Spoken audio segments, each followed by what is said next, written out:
If you've been wondering how to build an automated income through your online business, how to make money online, how to have that passive income, that coveted passive income, and loads of questions around it, you're going to get answers to those questions in this podcast. Let's dive in and redefine luxury from the inside out. Today, we are exploring an interesting topic that is at the intersection of technology and wealth building. Our guest, Mr. Aaron Richards, is someone who's truly ahead of the curve. He's the founder of ATN, a company that's making waves in the world of automated trading, business optimization, and strategic growth. Now, with a passion for innovation and hands on approach to leadership, he's building a career that's helping businesses not just grow but scale with precision. So, if you are a seasoned investor, a curious entrepreneur, or just fascinated by how automation works, how automated trading works, perhaps, then this is going to be the game changer podcast for you. If you've been wondering how to build an automated income through your online business, how to make money online, how to have that passive income, that coveted passive income, and loads of questions around it, you're going to get answers to those questions in this podcast. Welcome to Luxury Unplugged. I'm Neeti Keswani, your host, and this is where luxury meets spirituality. Now, in this interview series, we are exploring what it truly means to live a life of purpose, elegance, and inner abundance. But why leave the external environment too? So, through our inspiring stories and conscious entrepreneurship, in each episode, we are helping you unplug from the noise and reconnect with the essence of who you really are. Let's dive in and redefine luxury from the inside out. Today, we are exploring an interesting topic that is at the intersection of technology and wealth building. Our guest, Mr. Aaron Richards, is someone who's truly ahead of the curve. He's the founder of ATN, a company that's making waves in the world of automated trading, business optimization, and strategic growth. Now, with a passion for innovation and hands on approach to leadership, he's building a career that's helping businesses not just grow but scale with precision. So, if you are a seasoned investor, a curious entrepreneur, or just fascinated by how automation works, how automated trading works, perhaps, then this is going to be the game changer podcast for you. Welcome, Aaron. Thank you. I appreciate you having me. Yeah. Great introduction. I couldn't have said it better myself. So nice to have you, Aaron. And we are having so many questions around the interesting things that you are doing in your career.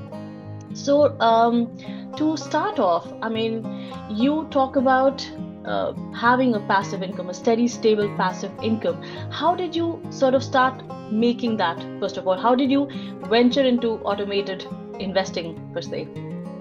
Yeah, great question. I mean, it started back in like 2019. So, that was something that I realized when I moved to Los Angeles and saw the big homes and saw, kind of the lifestyle that people were living. And I was like, well, I'm not going to be able to get there making $100,000 per year, even with a combined household income of pretty much $200,000 per year. I was looking at the expenses versus the income. And I was like, it's going to be a long, long time for me to be able to afford a multi-million-dollar home and, be on the beach whenever I want and things of that nature. So that led me to really diving into the world of entrepreneurship, and then also in the world of investing, which is a completely different world than, a 9-to-5 employee or someone who is stuck in the rat race. The worlds are completely different. So I just wanted to figure it out for myself. It didn't come without my struggles, and there are still challenges that I face today. But fast forward 6 years later, I'm very happy with the trajectory that I've been on. Very nice, very interesting, in fact, because you also talk about a steady, stable income that you've been able to build out. So, before we dive into that, let's understand for our viewers' sake, what is automated investing really, and how do you go about it if you're really a newbie in this area?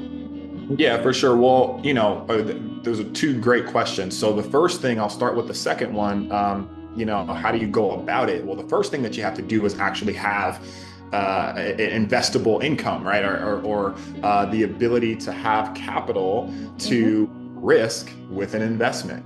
And so for people that are, 18 and young individuals that are trying to start a career, figure out what they want to do in life, focus on getting a high income skill set.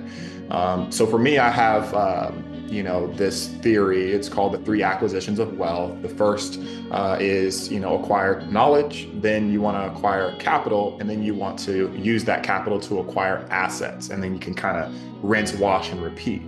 The first thing is the knowledge piece.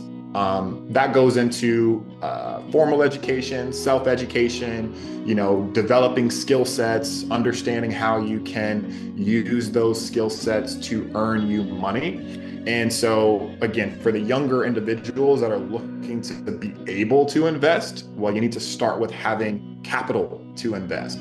And I wouldn't double leverage and, oh, well, I could apply for this $10,000 credit card, or I can get this, $30,000 business loan. And then I'm going to use that to get into algorithmic trading or, investing or things like that. That's high risk. That's like, taking something that's medium to high risk and like just exponentially like taking on that risk. Because if it fails, then gosh, that's definitely really a hard place to be in with the liabilities that you have, probably hits to credits and all of those type of things. So starting with a high income skill set is first and foremost. So for the people, if you fast forward to someone who's already done that, and whether you're late 20s, 30s, 40s, 50s, and on, and you already have a career, you already have a high income skill set, you're just stuck in the time for dollars trap. You are someone like myself, about 7+ years ago, and you're looking for a way out of the rat race. Well, you just want to, at that point, minimize your Okay, yeah. So, for those that are, maybe 18 to 30 and they're still trying to figure out their career and figure out how they can earn a high amount of income so they do have investable capital, then the first thing you want to focus on is the actual knowledge piece and closing that skill gap to where you have the ability to use your time to earn the most amount of money. That's going to be the best place to start. Now, for those who are already there, you may be 30, 50, 70 years old, kind of you're still in your working age. Hopefully you're not 70 years old and still working, but you're still in your working ages and you actually earn a pretty high income.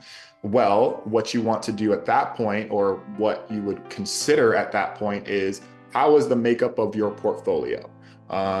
Do you just have your investments in things that are going to make 5 to 10% annually, or do you have a sliver of your portfolio that is what's called alternative investments? Those can be precious metals, those could be collectibles, that could be like commodities or things of that nature. That could be other businesses, and then also that could be trading. And so with trading and how we leverage AI and technology is, just several years ago, so back in like the late 90s, it became popularized for like quantum computing and just using high frequency trading, but that was mainly for Wall Street. But as far as, in the 2010s and kind of going closer to 2020, that started to become more and more prevalent for retail investors or people like you and me to have access to these high frequency trading models, these algorithms. And so, just having the ability to access that was great for the retail investor, but that's like, Lamborghinis were only reserved for, institutional investors and all of that. And then now all of a sudden they're available for retail investors. But if you still don't really have like a license, or you don't have like, the ability to handle that much speed and much power, then you could hurt yourself. So you don't want to just go at it alone. You don't necessarily just want to buy an algorithm for $2,000 or $5,000 and then just put a bunch of money on it and watch it go to zero. That's not really advisable. You want to have professionals that you're working with in order to help you and help that algorithm get the most out of it. And that's where our company comes in, where we have trading teams that we use to leverage their expertise and give our clients the best chance of success. Right, right. So in terms of automated trading, when you talked about the people that are getting into it, you talked about the age group and age span of 18 to 30. And while researching for the podcast, even I came across there's a lot of information and a lot of inquisitiveness in the teenagers to get into automated trading. Is that something like a trend these days? Well, it's a trend for them to do it themselves. They're the ones who are more so the type that will either use, prop firms, which is, basically another way of saying using other people's money. You're not really actually using your own capital to trade. The problem with prop firms that I've seen personally, is that they don't actually pay out. Like 99% of them don't actually pay out. You could do your best. And, I remember like 3 years ago, I really tried prop trading, and we used an algorithm. I had a partner that was using that algorithm, passed the challenge. It was great. Yes, we got funded $200,000, and then we're trading for 30 days, and you're supposed to get a payout of what was it? It was like $4,500. And it was like, we submitted for the payout, and they sent us back an email that said, we cannot pay out because there's a breach of contract and you did not follow the terms and conditions and blah, blah, blah. And it's like, we did follow the terms and we did do exactly what we're supposed to do. How come you're not giving us the money? Well, lo and behold, that's the game, right? They literally these prop firms make their money off of, someone who's typically younger or doesn't actually have capital, by sending, their fee to actually try to pass a challenge. So that the challenges can be like $500 to $2,000. And these prop firms earn their money because of, people paying for challenges, and most of them fail. But when someone actually passes, and then they actually have to pay out because they've been a successful trader, that's when they don't actually pay out. So it is a trend for the younger generation to do prop firm trading, or to try to trade themselves, typically, with what they have, which is, maybe a couple of $1,000s. But as far as the 18 to 30-year-olds, that's not necessarily our crowd at the ATN community that we have. Most of our clients, our average age is like 45 years old. So they could be 30, they could be 50, they could be a little older. And so the trend for those individuals that we serve is they want to take advantage of AI, they want to take advantage of advanced technology, and they want to take advantage of something that's passive for themselves, because they don't want a second job. The last thing that our clients want is to, spend more hours sitting in front of a screen and not with their family. And so that's kind of the biggest difference there. Right. So in terms of the audience and the kind of people that you are working along with, these are the people who are high income individuals, right? High net worth. And they sort of high income. I don't want to interrupt you, but high income, not necessarily high net worth. We're taking what's usually reserved for the top 1%, and we're allowing for access to the top 5 and 10%, which is really helpful. Right.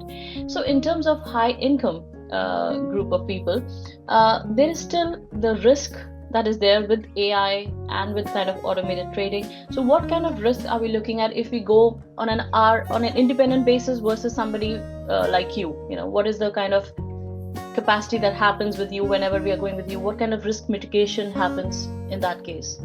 Well, it's easier to use an analogy, right? So if you want to get from one destination to the next, you could walk.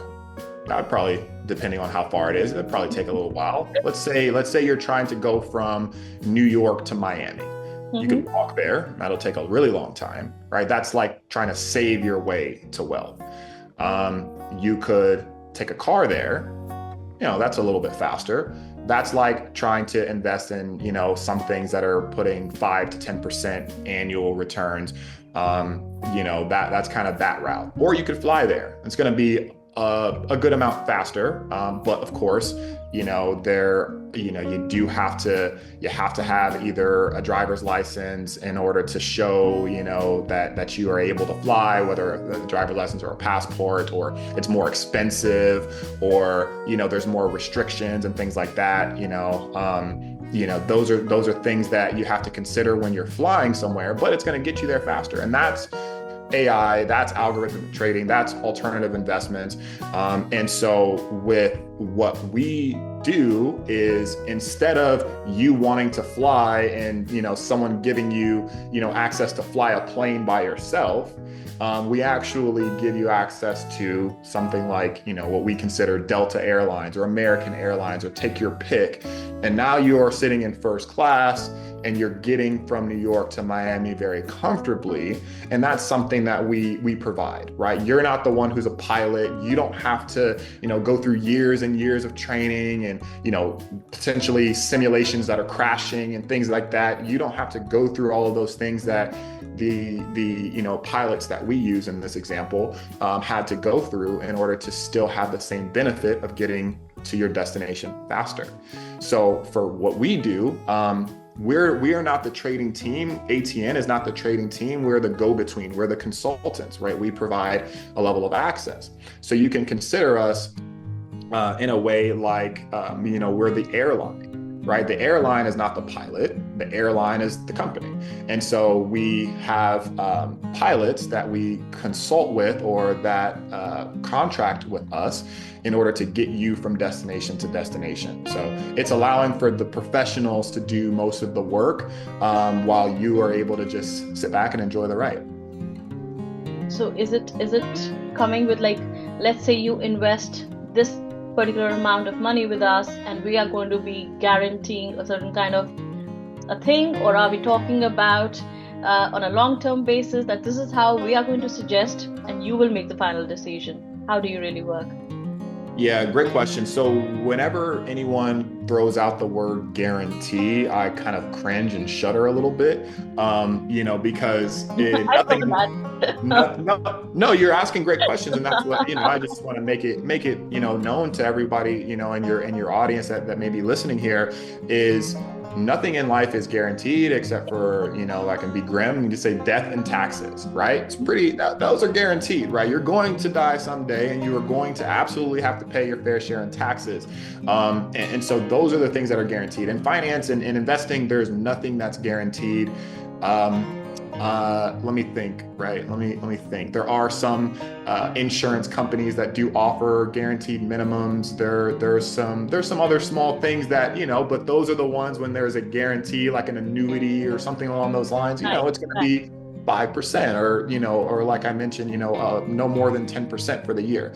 So for us, no, we don't offer guarantees, because that's unethical and that's not how life actually works. But what we do offer is, actual results. We offer the ability to look at what has been the track record and what's been the performance over time. And of course, past results don't dictate future results, but you can take a look at, for our YouTube channel, it's Aaron Richards _, or it's at ATN Unlimited. Actually, it's ATN Unlimited _. That's the YouTube channel. And you can look at all the testimonials that we have, the case studies that we have, and kind of the results that we've been able to help our clients to see, to make an informed decision based off of if it could work for you. But yeah, we've had a pretty successful go at it in the last few years. Right.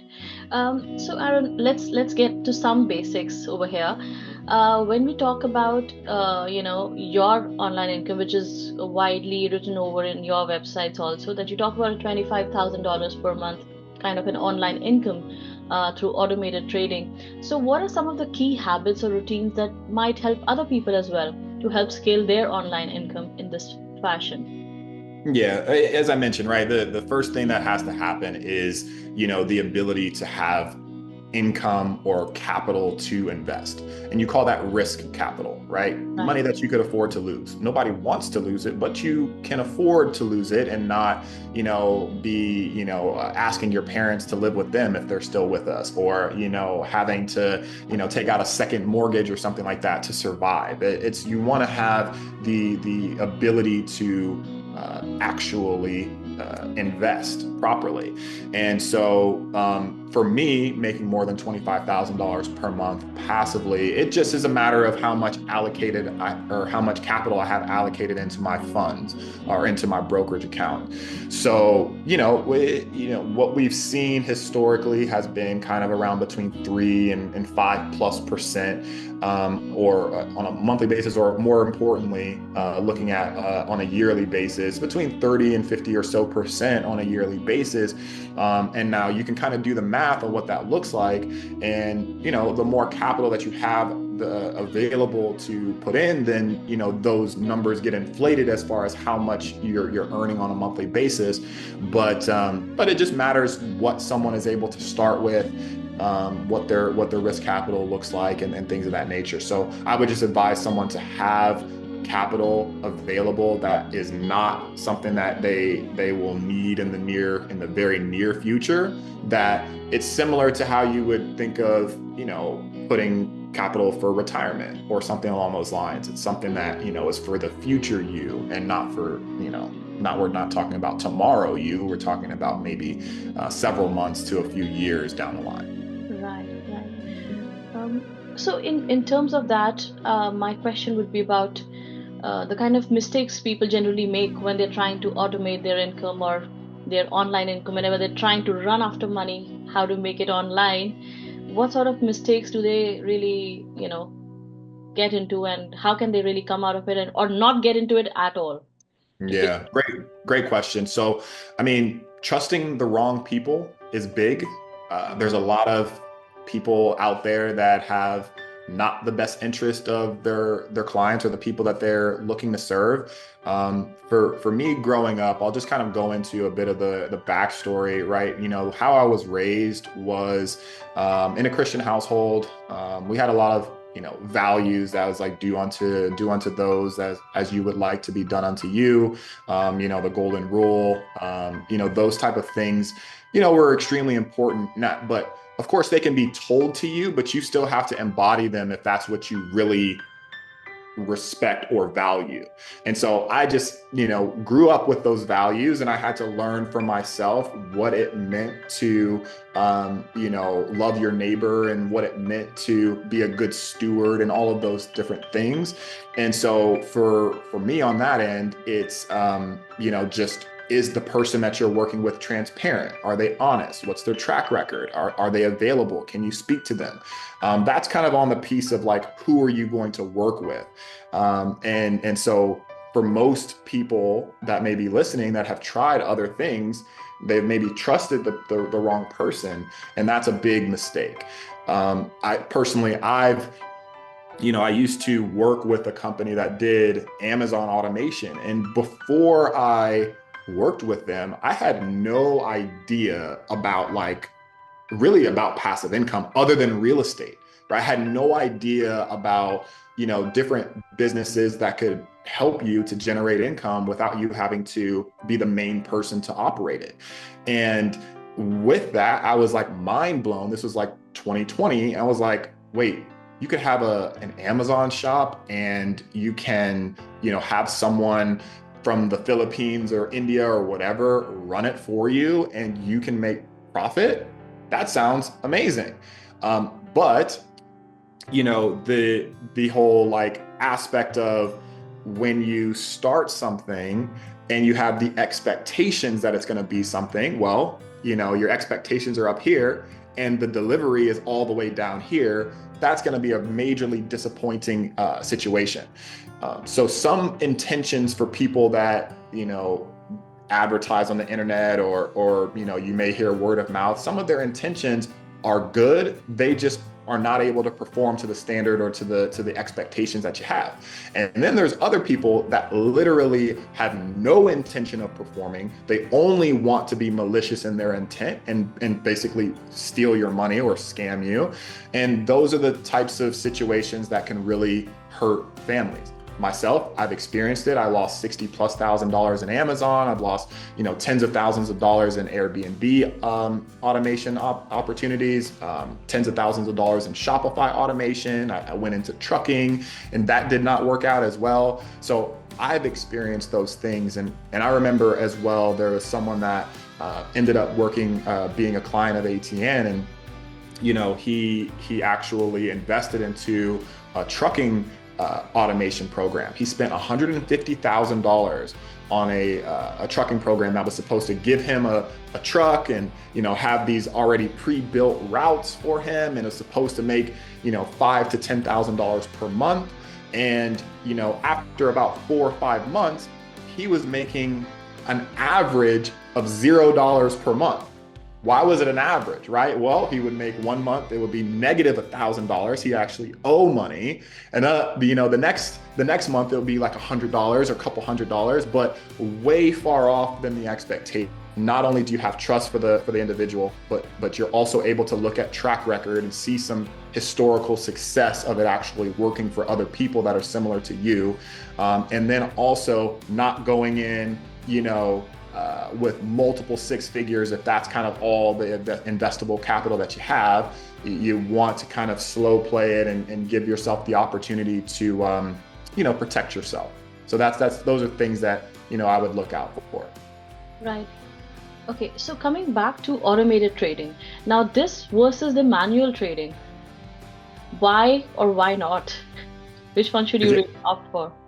Is it worse than manual trading? Yes, is what my question is. Like, is it really good? Somebody should trust automated trading for sure, or what sort of? Yeah, so they say like anywhere from 90 to 95% of traders are not profitable. Mm-hmm. So for those of you that may be listening that have thought about trying it yourself, it's a pretty daunting profession to go into because of the success rate. And so when you have someone who's a part of that top 5 and 10% of traders who are actually profitable, that's where we have a business. That's why we have a business. It's because people not only don't want to learn the years and years that it actually takes to be successful with trading, the hundreds of thousands of dollars that potentially you could lose in trading yourself, but also they just don't have the time to stare at a computer screen all day. And when the reality is, for my clients, what they're looking for is a better work-life balance, right? I mean, 77% of employees have been like burnt out, over their current job. Like the average American works like 400 hours a year more than like people in other countries. And so they're already burnt out for the most part, as far as the clients that I work with, maybe not burnt out, but they are on the verge of a burnout, or they want to prevent it, and they can see kind of, around the corner a little bit, and they realize what I realized when I was in Los Angeles, that something is probably going to have to change here in order for me to hit the goals that I have. So they don't necessarily want to take the time. They don't want to develop the expertise, and they also don't want to waste capital when there's already a system in place where there are people that are able to access these trading teams that typically would only trade for high net worth individuals. But because fortunately I was, in a position to join a mastermind and meet these traders and have a relationship with them, they trade for me personally. And then eventually I was able to give this opportunity, or provide this opportunity to those that meet a specific criteria.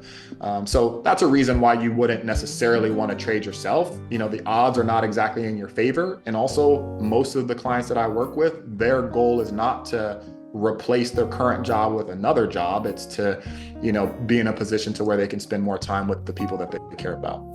Right, that's a beautiful answer. In fact, it's a very, very relevant answer because a lot of people are thinking that they are know-it-all and we can get on with it ourselves and why not? And we've been masterful in our career, so why not in trading as well? But then that's where you end up losing a lot of money unnecessarily. But having said that, in terms of the situation that we are in right now, probably hitting a recession sooner than later. Um, what is your thought regarding that, and what are the trading strategies that perhaps people should have right now in this particular phase? Yeah, great question. So, um, the definition of a recession, I guess it's changed over the last, few years because we've really kind of been in a recession since 2022. Well, what is a recession? Well, it's two negative quarters of GDP, of growth. Two quarters where you're not growing in your GDP, and that's considered a recession. Well, we've had several of those, in a row, followed by a month of a little bit of growth, and then, several more, a quarter of growth, but several more quarters of no growth. And so we've already pretty much been in a recession, but, the government has not really said it. So what I would say about being in a recession, it's definitely, a good time to become wealthy if you allocate things accordingly, appropriately. You trust the right people. For me personally, back in 2022, actually, that's when I started ATN officially, and fast forward several years later, my net worth has grown, by more than 30x or so. And so I do recognize it as an opportunity to take advantage of things that are, not as oversaturated or not as, overexposed right now. And so I feel like real estate is a little bit overexposed. Mm-hmm. We're still at pretty much the top of the market there. Also, the interest rates are not really inviting.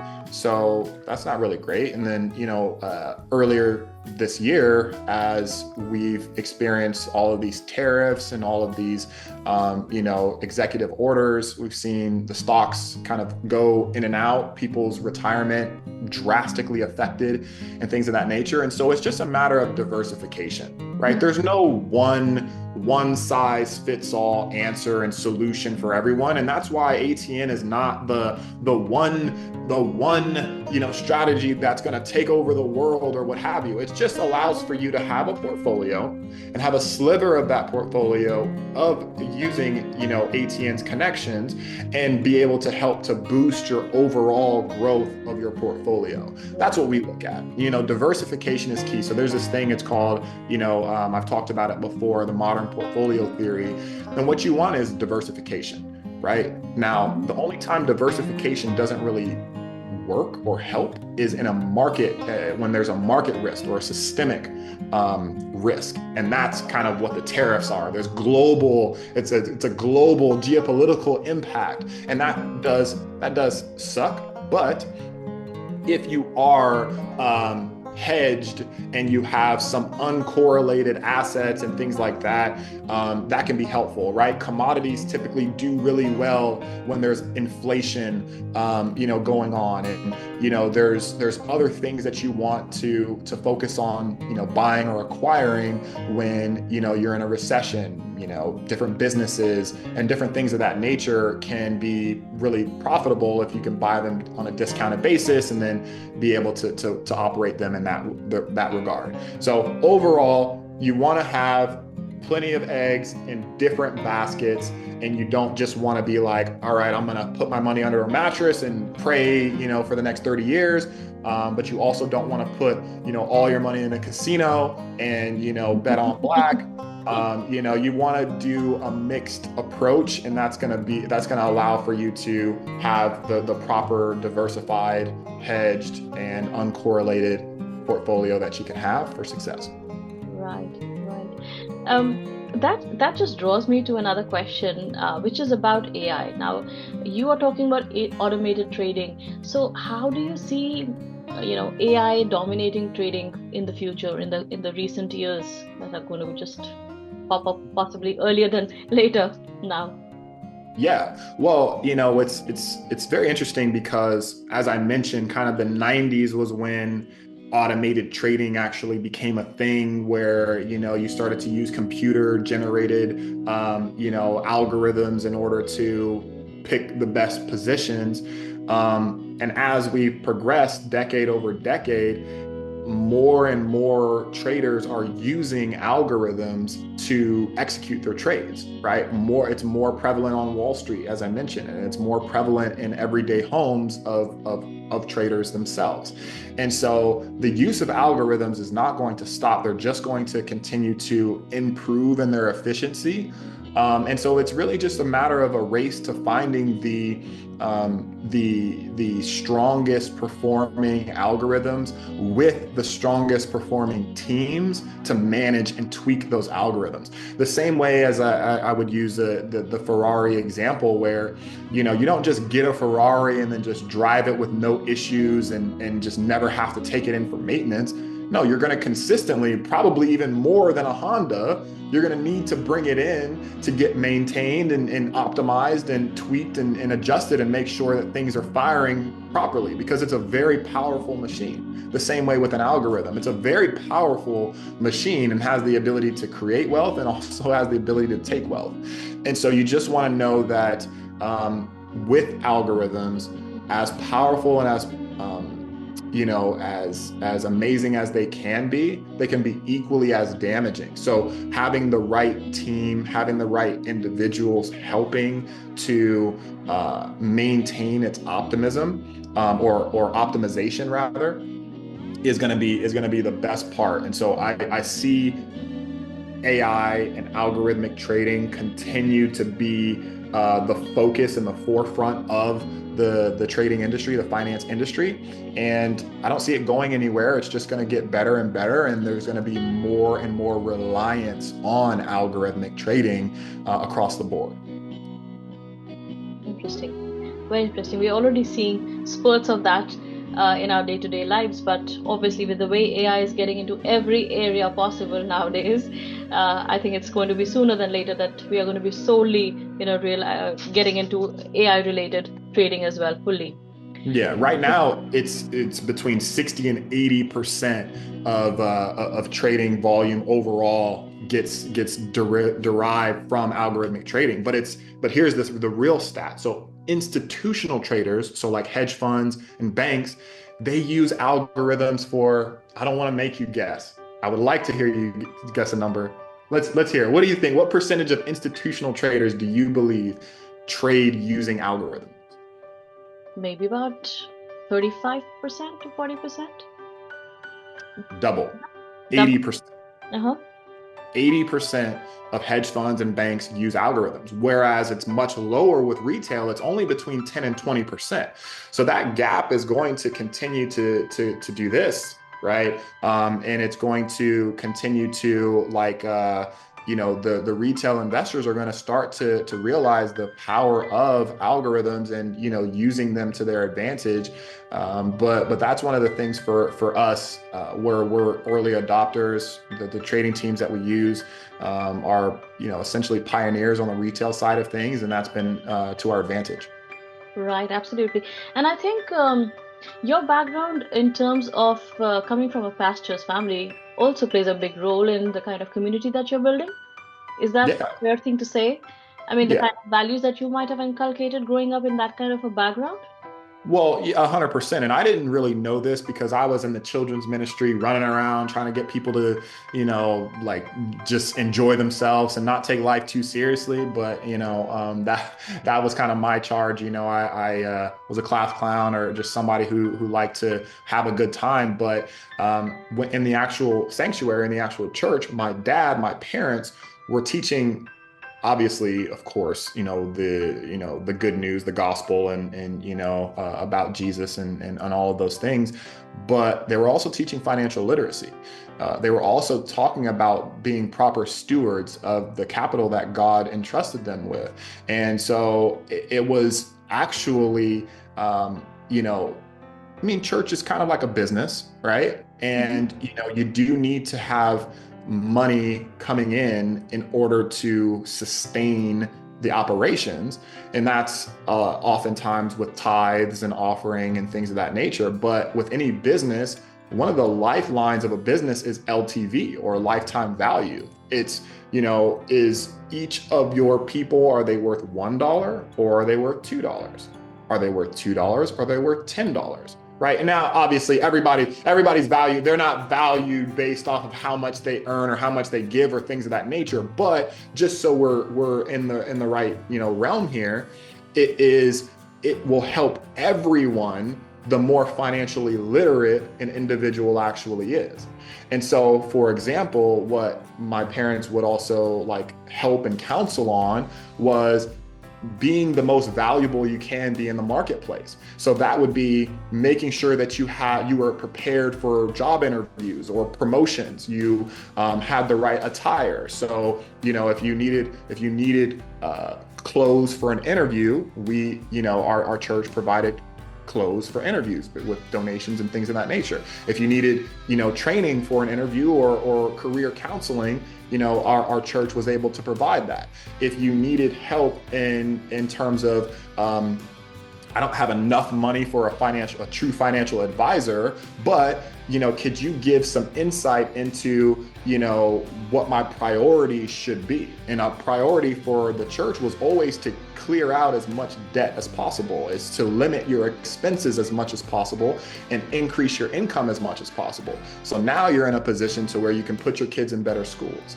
You can provide a little bit better. Maybe you can move out of a neighborhood that you don't feel safe in. You can give in the tithe a little bit more because your 10% is more valuable. Those are the type of things that were instilled in the church to not only better the individual, but overall grow God's storehouse. And that was something that over time, as I got older, I, in conversations with my mom, because my dad is not as audible as he once was, she starts to kind of fill me in on some of the reasons why we had such loyal, such a loyal congregation, is because it wasn't just, here's your word and, go off through the week and try to live it out. It was really, the work was really done Monday through Saturday with the congregation, and taking calls and, coaching and being able to help them to better their lives overall. And so that strength in the community, is something that I've taken into ATN, where it's like, look, like, if I can help you and you can help 5 other people, then the network effect is huge. The impact is huge. And so we have almost 800 clients. And so me and my team and the, traders that we use helping to impact their lives, well, now they can reach other individuals because they've got more bandwidth and they've got more understanding and knowledge of certain subjects. And the last point that I'll put is, we do well with the building wealth aspect. We got the algorithmic trading for that.